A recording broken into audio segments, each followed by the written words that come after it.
Bonjour à tous, moi c'est Guillaume et tu es bien sur la chaîne Objectif Lune. Après plusieurs journées, voire semaines dans le rouge, on retrouve un peu de vert sur les marchés. Ça fait du bien au moral, même si soyons honnêtes, on n'est pas encore sorti d'affaire. On est le mercredi 3 septembre et aujourd'hui on va se pencher dans un premier temps sur le graphique d'Ethereum, puis on enchaînera avec l'analyse de Chainlink, avant de terminer cette vidéo par un focus sur SUI. Avant de passer au graphique, voyons ensemble ce qui se trame du côté des marchés.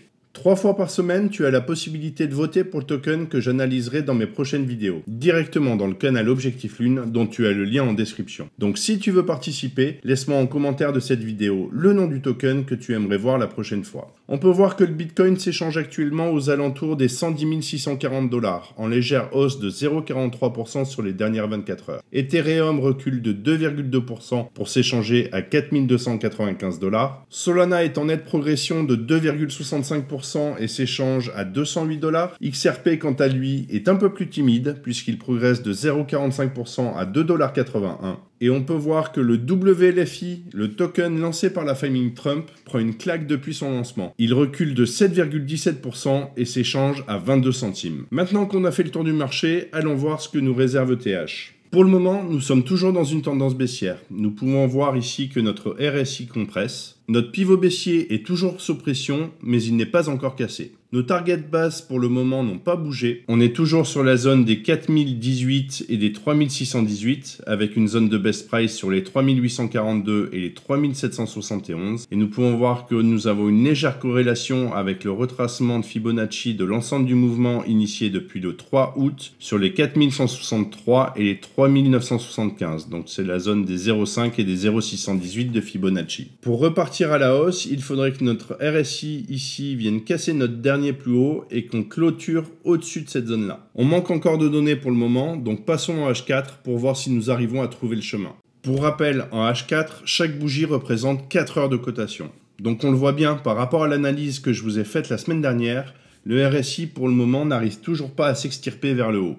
Il est toujours bloqué entre notre pivot baissier et notre dernier plus haut RSI. L'élastique se comprime, reste à voir quand est-ce qu'il va lâcher. Si on casse par le bas, nous serions dans une continuation baissière et nous pourrions alors chercher les zones suivantes, c'est-à-dire les 4099 et les 3852 avec une zone de best price qui serait comprise entre les 3990 et les 3946. Zone qui sera en corrélation donc avec nos targets D1. Donc nos targets D1 pour rappel sur les 4018 et les 3618. Par contre, si on vient casser le dernier plus haut RSI, on pourrait alors chercher le retracement de l'ensemble du mouvement baissier initié depuis le 24 août, donc sur la zone des 4584 et des 4672. Donc si on résume, soit le RSI vient casser notre droite de tendance et notre pivot baissier, et dans ce cas-là, on pourrait aller chercher la zone ici des 4099 et des 3852. Donc pour rappel, la zone serait en corrélation avec nos targets D1 qui est sur les 4018 et les 3618. Par contre, si notre pivot venait casser ici cette droite ainsi que le dernier plus haut, dans ce cas-là, nous pourrions aller chercher cette zone-là, c'est-à-dire la zone de retracement des 0,5 et 0,618 de l'ensemble du mouvement baissier initié depuis le 24 août, donc sur les 4584 et les 4672. Le marché reste tendu, les annonces de cette fin de semaine nous amèneront peut-être la solution. Ce qui est sûr, c'est que l'on risque d'avoir beaucoup de volatilité. Aujourd'hui, mercredi, à 16h, on a les JOLTS Job Openings de juillet, attendus à 7,4 millions, quasiment stable par rapport au mois précédent. Demain jeudi, de 14h15 à 16h, on a une grosse salve de chiffres sur l'emploi. On a le rapport ADP qui est attendu à 68 000 créations contre 104 000 le mois dernier. Les demandes d'allocation chômage devraient légèrement grimper avec 230 000 nouvelles inscriptions et 1,96 million de demandes continues. On surveillera aussi les indices d'activité dans les services, le PMI S&P Global prévu à 54,4 et l'ISM Service attendu à 51. Et le gros rendez-vous, c'est vendredi à 14h30 avec le rapport sur l'emploi américain, les fameux Non-Farm Payrolls. Le marché attend 75 000 créations contre 73 000 précédemment. Le taux de chômage pourrait remonter à 4,3% tandis que le taux under 6 resterait autour de 7,9%. En clair, l'emploi est au centre de toutes les attentions cette semaine et chaque chiffre peut ramener de la volatilité sur les marchés, y compris en crypto. Si tu es sur les marchés, donc sois prudent, pense à mettre des stop loss ou des stop suiveurs pour sécuriser tes positions. Maintenant qu'on a pris le temps de voir l'impact potentiel des annonces macro cette fin de semaine, on se retrouve sur le graphique du link.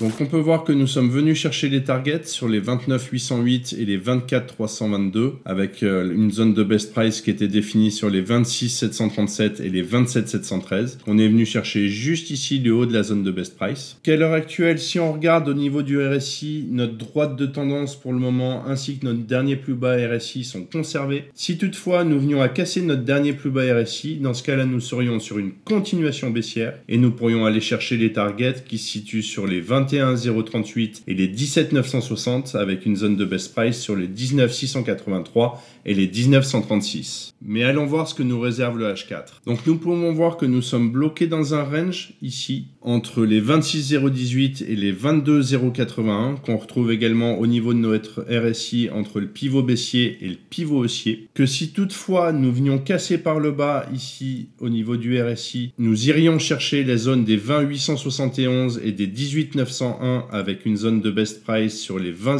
04 et les 19 653.